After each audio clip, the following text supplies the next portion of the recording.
Students, have a very sweet day to all of you. I hope you are well and safe at your home. प्यारे बच्चों, उम्मीद करता हूँ आप घर पे ठीक ठाक हैं और रोज़ का काम रोज कर रहे हैं। आज हम करने वाले हैं मैनेजर कमीशन के on profit before charging such commission वाले मेथड के क्वेश्चन को।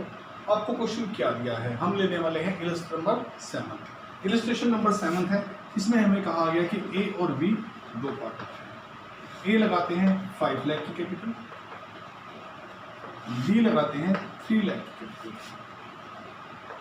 मैं क्वेश्चन समझाने की कोशिश कर रहा हूँ। फर्स्ट, ए ने लगाया है 5 लाख रुपीज़, बी ने लगाया है 3 लाख रुपीज़। उनका rate of interest on capital जो रेट है, इंटरेस्ट ऑन कैपिटल जो इन्हें मिलना है at the rate of 6% per annum, 6% की दर से इन्हें ब्याज दिया जा रहा है। ये पार्टनरशिप डीड की बात। उसके बाद ये कहा गया है कि फर्म में जो इनका प्रॉफिट शेयरिंग रेशियो है, प्रॉफिट शेयरिंग रेशियो, ये जो प्रॉफिट शेयरिंग रेशियो है इनका 3:2 है, अर्थात जो लाभ हानि बचेगा उसको 3:2 में ये डिवाइड करें। मेरे बच्चे ने एक बात और कही है कि बी एक एक्टिव पार्टनर है और बी को हमने सैलरी देनी है साल की 60,000 रुपये। बी को हमने सैलरी देनी है 60,000 रुपये और साल के एंड में जो इन्होंने दिया है हमें, एंड ऑफ द ईयर,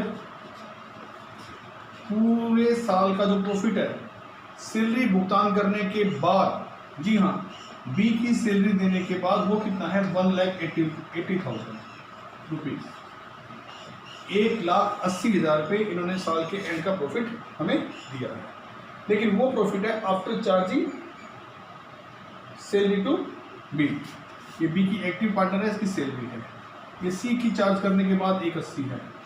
हम जो सवाल करने जा रहे हैं, इस सवाल में उसने कहा है कि मैनेजर कमीशन देना है, जो बात आई है सामने अब कि मैनेजर कमीशन देना है और बिफोर चार्जिंग सच कमीशन देना है, और जो रेट रहेगा मैनेजर कमीशन का वो रहेगा 5%।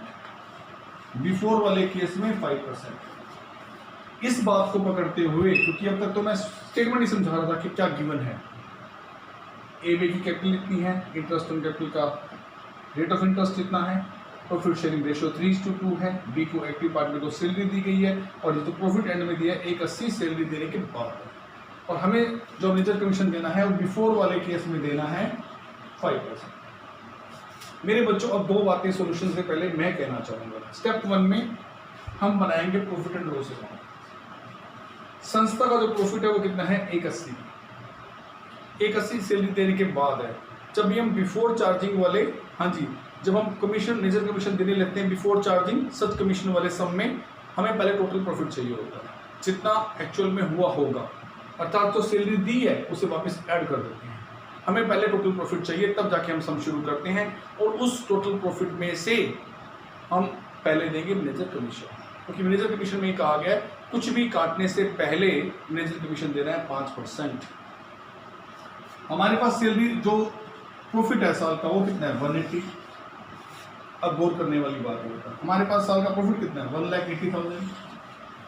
सैलरी हम दे चुके हैं, हमें टोटल प्रॉफिट चाहिए, सैलरी वापस ऐड कर दो 60,000। 180 में 60 दे की सैलरी जो गई थी वो वापस ऐड कर दी, तो टोटल प्रॉफिट हमारे पास कितना आ जाता है 2,40,000। कितना आ जाता है मेरे बच्चे 2,40,000। हमें इसके लिए बनाना पड़ेगा, जब भी हम बिफोर, जी हाँ, मैनेजर कमीशन में बिफोर चार्जिंग सच कमीशन वाला सम करेंगे कि मैनेजर को कमीशन देना है सब कुछ चार्ज होने से पहले, उसमें सबसे पहले आप बनाएंगे प्रॉफिट एंड लॉस अकाउंट। अगर ये सवाल आफ्टर का होता तो प्रॉफिट एंड लॉस अकाउंट नहीं बनता, सीधा एप्रोप्रिएशन बन जाता।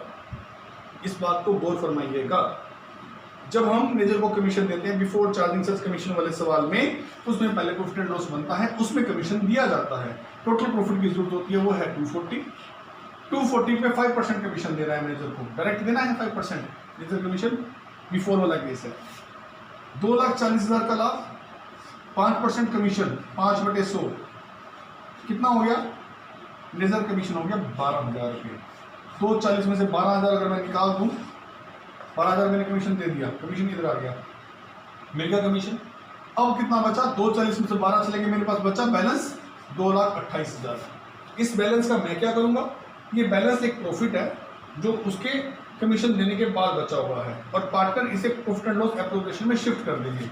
इधर डेबिट साइड में है, ये शिफ्ट हो जाएगा प्रॉफिट एंड लॉस, ठीक है। फर्म का प्रॉफिट 2,28,000 में कमीशन देने के बाद जो भी प्रॉफिट बना है 228, ये सारा शिफ्ट हो जाएगा profit and loss appropriation account में। अब चलेगी पार्टनरशिप ग्रुप के rule and regulation. Major commission already पहले हल कर लेते हैं P&L में। अब आता है बाकी नॉर्म्स जो बची हैं, पार्टनरशिप रेट की बातें जो बची हैं वो करनी है। हमें क्या करना है, बी एक्टिव पार्टनर है, सैलरी देनी है, सैलरी दीजिए। टू बी सैलरी कितनी है, 60,000। कितनी है, 60,000 दे दी, ओके। अब इंटरेस्ट ऑन कैपिटल कितना है, 6 लाख रुपए। 5 लाख कैपिटल थी, 6% इंटरेस्ट है। 5 लाख गुना 6/100 करेंगे तो सोल्व करने के बाद आएगा 30,000 रुपए का इंटरेस्ट ऑन कैपिटल, ठीक है। इंटरेस्ट ऑन कैपिटल देना है, डेबिट में आएगा इधर P&L एप्रोप्रिएशन में, क्योंकि जो बंटवारा है वो यही आती है रेट की बात में। उसके बाद बी की सैलरी कितनी है, 3 लाख। 3 लाख पे 6% कितना आएगा, 3 लाख गुना 6/100 18,000 आ गया। 30,000 और 18,000 30 and 18,000 मिलाकर कितना आया, 48,000 रुपीज। 228 में से दोनों पार्टनरशिप की दो बातें थी कि आपने देनी है बी की सैलरी, हमने दे दी। आपने देना इंटरेस्ट ऑन कैपिटल 48,000, हमने ये दे दिया। इन दोनों को माइनस कर दीजिए, बचेगा आपके पास 120। ये बचेगा पार्टनर को लाभ, जिसे वो किसमें बांटेंगे, 3:2 में बांटेंगे। किसमें बांटेंगे, 3:2 में।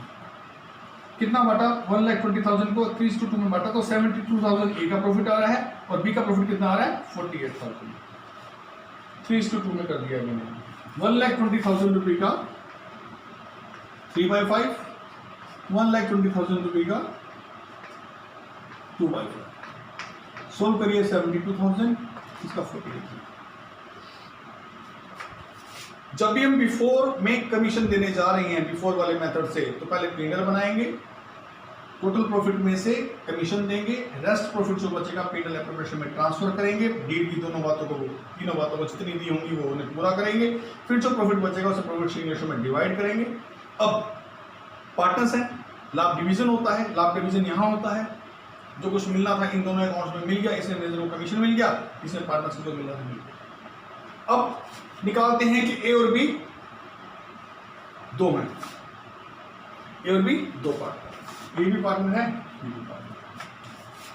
ए की कैपिटल कितनी थी साल की शुरू में, 5 लाख। बी की कितनी थी, 3 लाख। तो लिखा हुआ है ए की शुरू में 5 लाख थी, इसलिए by balance beginning BD brought down आगे ले आए हैं 5 लाख और 3 लाख। सारा साल क्या हुआ, बी को सैलरी मिली, जो इधर डेबिट में चीजें होती हैं वो P&L की क्रेडिट में कैपिटल अकाउंट की क्रेडिट में चली जाती हैं। बी को सैलरी मिली है 60,000, सैलरी को इंक्रीज वाले क्रेडिट साइड में आते हैं, आपको पता है ना। जो सैलरी को इंक्रीज करेंगे वो इधर आएंगे, और सॉरी जो कैपिटल को इंक्रीज करेंगे वो इधर आएंगी, और जो कैपिटल को डिक्रीज करेंगे वो डेबिट में आएंगी। इधर दो ही आइटमें होती है डेबिट में, ड्रॉइंग और इंटरेस्ट ऑन ड्रॉइंग।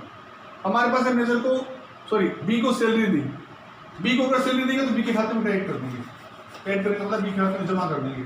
लो जी 60,000 के खाते में क्रेडिट हो गया। इंटरेस्ट ऑन कैपिटल देंगे, वो कितना था, ए को 30,000, बी को 18,000। ए को 30,000 दे रहे हैं, बी को 18,000, ठीक है। फिर ए का प्रॉफिट 72,000 और बी का प्रॉफिट 48,000। ए को प्रॉफिट दे रहे हैं साल का 72,000, इसको दे रहे हैं 48,000। तो शुरू में तो 5 लाख लगे होते, एंड में कितने हो गए, 6,02,000। ड्राइंग इन्होंने कुछ किया नहीं, तो यही बैलेंस आ गया closing balance. To balance CD करके दिखाते हैं। इधर ओपनिंग बैलेंस कितना था, 3 लाख। साल के एंड में इन सब सैलरी प्रॉफिट कमीशन जो कुछ भी मिलना था मिलने के बाद कितना आ गया, 426 क्लोजिंग बैलेंस आ गया, क्योंकि ड्राइंग इंटरेस्ट ड्राइंग नहीं है। मेरे बच्चों ध्यान से करना, इतना से 2 बार वीडियो देखना। अगर कोई प्रॉब्लम आती है तो वाई कॉन्टैक्ट मुझसे संपर्क कर सकते हैं।